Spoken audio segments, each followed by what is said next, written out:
feel like your ego retaliates in such a way that once you do that something good, it'll trick you to doing something bad, kind of set you off because you did that good. I've noticed that it's like a pattern. Whenever you try to do something good and you set your mind to it, it's like your ego right away doesn't like it. And did you do that something good? Yes. Or just thinking of it? You do it. You do it. Yes. Right. But then right after, it's like you can't keep it up. And then your ego just, instead of just submitting, it not only stops you from doing that good after you do it, it stops you from continuing it, and then kind of like makes you do something bad on top of it. Right. So how can we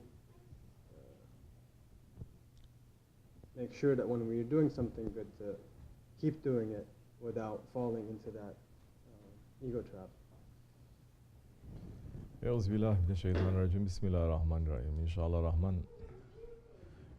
We may say a couple of words for that, asking permission from our Shaykh, Sahib al-Saif, Shaykh Abdul Karim Kabisi Rabbani, inshallah, to send us something that is going to be useful for us. The world is in need of sohbat. The world is not in need of more fiqh classes, more aqidah classes. It is in need of association, sohbat. Because the sohbat, it is a sohbat of the Prophet ﷺ. Because the Prophets, they have associations. That's how they were able to bring those ones from the lowest level, where the ego is tricking them, to the highest level. It is with sohbat. It is not with too much classes. Every day we're seeing more classes, more universities, more institutes, more students, more teachers. But the ummah is getting more arrogant, more stubborn, more idiot, and more helpless. There is no power that is reaching. So when is the power of Allah subhanahu wa ta'ala reaching to man? When is it reaching? It is reaching. We know the whole ummah experienced this. The power of Allah, it is reaching, say, out of 12 months, especially in the month of Ramadan. Who can say it is not? The whole ummah, east, west, north, and south, for 1400 years, it is continuing this obligation to keep the fast, that all earlier nations, they dropped their obligation. 124,000 prophets, they all were given the commandment for their ummah to fast, and they all dropped it. Some after several generations. Some, the next generation, they already dropped it. They changed it. They do something with it. Except for the nation of the Prophet ﷺ, that it is continuing. It is continuing in the form. In the form itself, no one can fix it. No one can destroy it. No one can take something out. No one can say, well, we are only going to pray now, instead of a whole month, we're going to pray half the month. Or we're going to fast now from Zuhur until Maghrib. Or from Fajr until Zuhr. They change it. That the nations earlier, they change anything that they want. It used to be. There's so much fasting that was given to the Bani Israel. So much fasting. So much fasting according to even those ones that they're following Isa alayhi salam, but they're following the Shariat of Musa alayhi salam, like this or like that. If you look what the Catholic Church was doing 100 years ago, 200 years ago, every other day is a fast day. And it's very specific what they're supposed to be fasting. Even now, the Orthodox Church, it's keeping that tradition very strong. But they're changing it. They say, well, fast doesn't mean stay away from food and water. It means we stay away from something we like. So I like computer games. I'm going to fast from that. So they eat up to sundown, but they say, I fast from computer games. They're supposed to fast 40 days in the year at least, correct? The fasting, the 30 days and the 10 days of what? Of Lent, 40 days. But they dropped that. This nation is keeping its form. The form it is keeping. The spirit now, something else. They're trying to change the spirit now. Because of the blessings of a few holy ones, Mubarak ones, that if it's not because of them, the blessings is not going to reach to this nation and to this month of Ramadan. Allah's tajalli is on them. So, the blessings of Allah is reaching this month. Because why is that? Still we're keeping the form. What is the form? No one can say, well, the fasting means that I can smoke. Or fasting means I can only drink 1 glass of water. That's okay. They're keeping that. We're keeping it. Alhamdulillah. Allah is protecting it very strongly. Which means for 1400 years, the whole world now, east, west, north and south, wherever the Muslims are, they are fighting against their ego. The animal characteristics that says, I want to eat, I want to drink anytime I want. I want to do everything that I want to do, anytime that I want, from the halal things, not from the haram things, halal things. And Allah subhanahu wa ta'ala is saying, from this time to this one, all the things that I've made halal to you, I'm making it haram, forbidden. But if you carry that, my rewards to you, my blessings to you is going to be tremendous, that not even my Habib is going to know. Not even Holy Prophet ﷺ saying, I know every blessing and every reward that is coming down to this nation, whatever that they're doing, except for fasting. Because Allah is saying, fasting, it is for me. You see how huge it is? But why is that? Because we are fighting against the animal characteristics. We are at least keeping from the animal characteristics of eating and drinking and having relations. That is animal characteristics. It is forbidden. Now, when you start doing that and you are keeping that in the daytime, nighttime too, the believer is going to feel, at least you're going to feel a little bit guilty. If you just drown into the food and the drink, you're going to feel a little bit guilty. You're going to know this is not the point. Because the night time, it is stressed not to eat and drink. The night time, it is stressed to do what? Ibadat, worship. That the power now is going to reach to you. Daytime, you are fasting. Nighttime, you can eat and drink, but you are worshiping. So once you start fighting, the power it reaches to you. Now, once you start fighting against your ego, the power reaches to you. If you're not fighting against your ego, no matter how much ibadat that you are doing, is not going to reach to you so much. Because just it's one thing, maybe everything can be cancelled. One wrong thing, everything is going to be cancelled. So now you're going to watch yourself. You're saying, you're doing good things, then the ego is just going to trick you. Next minute, or next day, you're going to do wrong things. That maybe you feel that it's going to cancel out everything. You see, Allah subhanahu wa ta'ala is also teaching us that the Ramadan, it is not set, it is not fixed. Allah is swearing by time. And it is forbidden that this ummah, mankind in reality, to play around with time. Because time is a creation of Allah. Allah is swearing on it. Don't ask what is time. People don't even know what time they got up this morning. They don't even know what they eat. Now don't start questioning what is that time. Because there is time inside of time. So, forbidden for us. Say, we like this kind of cold weather, so Ramadan, we're going to change it only in December time. There are Muslims, so-called, who are doing that for 14. They've been trying to change that, but it didn't work. It doesn't work. I know a group somewhere in New York City, in Harlem. They're saying, Ramadan is every December. They're saying. They like it, because that time they can go along with whatever that the whole world is doing. What are they doing in December after that? Christmas, New Year, celebrating. So they want the Ramadan to be there. But Allah is making us to taste the seasons. And you're going to know each season, this is coming. Expect these things to happen. The one who is not wise, every season he's going to start scrambling because he's not planning. He's not putting a strategy there. He's not being aware. You are the best fighter, you have the best weapons, but if there is no plan and there is no strategy, you don't know the season, you don't know the habit, you don't know the pattern, you don't know your enemy, you will lose. You will lose. So much every time in history that we are seeing. When Islam is fighting against the unbelievers, physical war is usually, the number is less.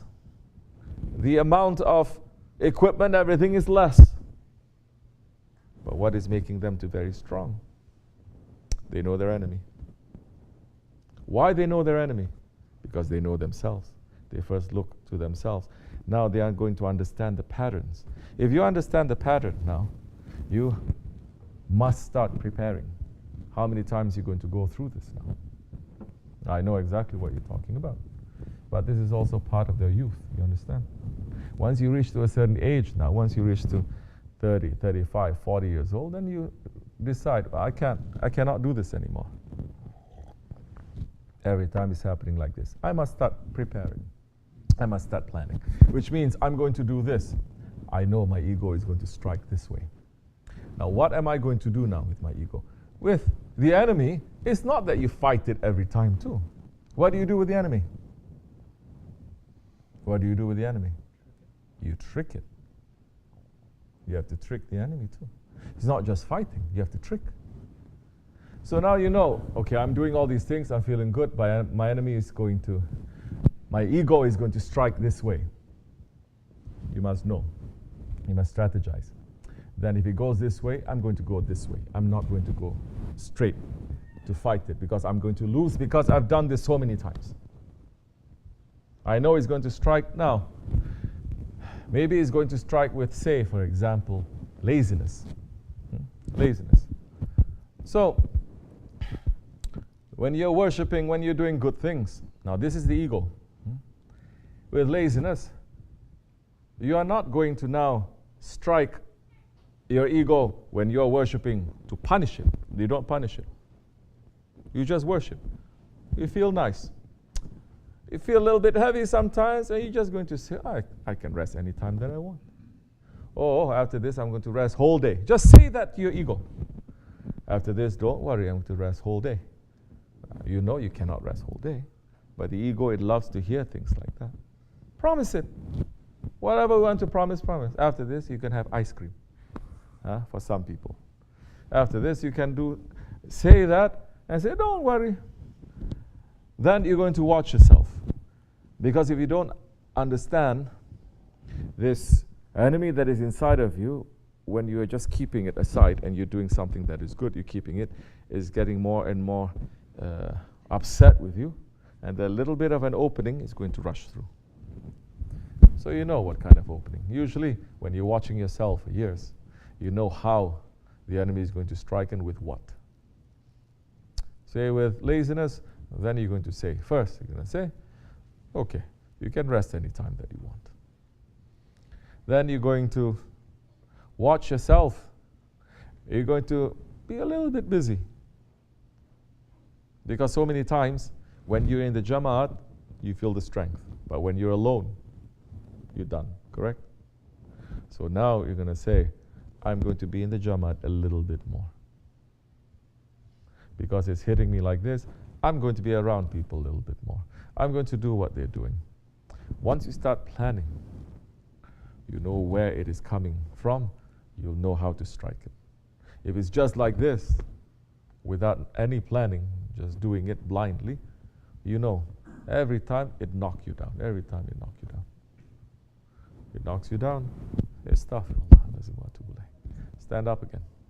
Stand up and be with people. Be with the Jamaat. Make your connection. You understand? This is why so many times I'm saying, make connection. Who are you connecting to? So many times I'm saying, what are you doing there alone? What are you doing there with it? Who? What kind of sohbah are you making? With who? Once you start to make the connection,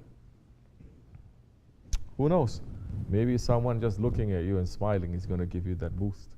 Someone praying for you is going to give you that boost.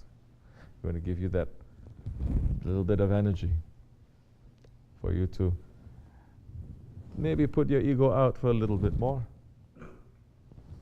or to pick you up from where you've fallen.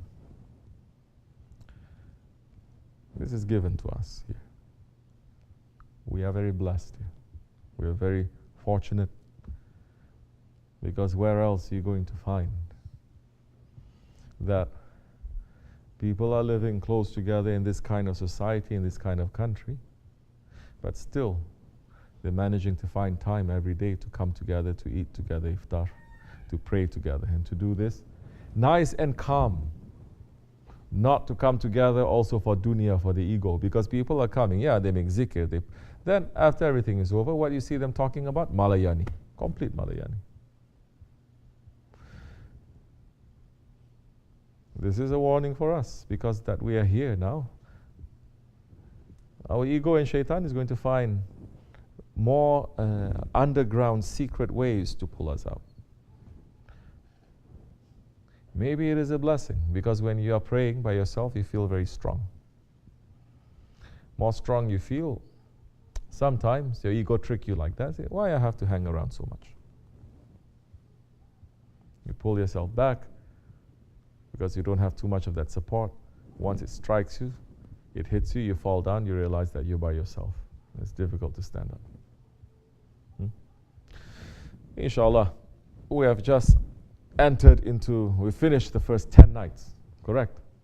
10. We're entering like this or like that into the second 10 days. 20 more days is going to be gone of Ramadan. Yes, this is important, because Ramadan, it enters with so much energy. Now, things are starting to slack a little bit.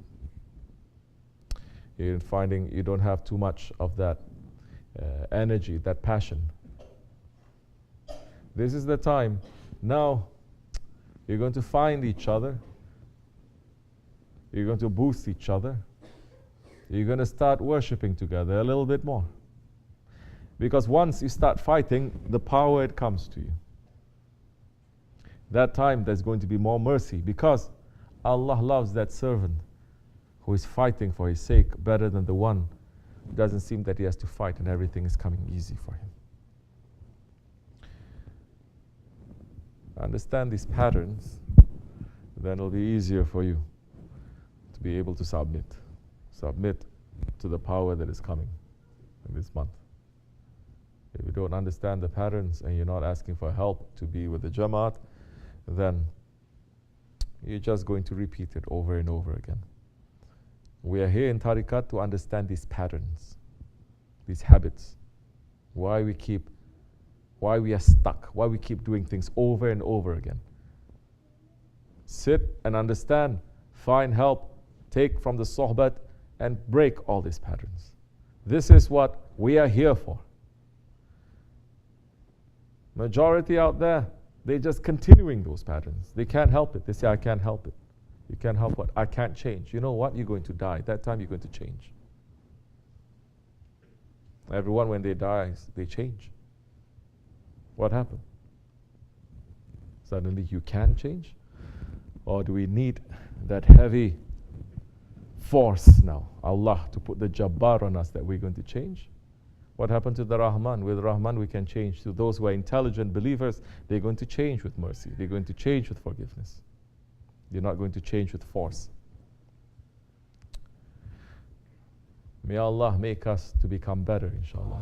Not to get stuck. To move forward, to have more understanding, to have more strength and more strength in these days, to keep us clean, inshallah. For the sake of Sultan al-Awliya and Sahib al-Saif. Al-Fatiha. Ameen. Assalamu alaikum.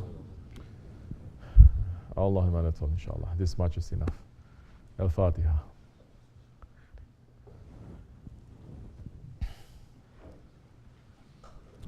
Bismillah. We should.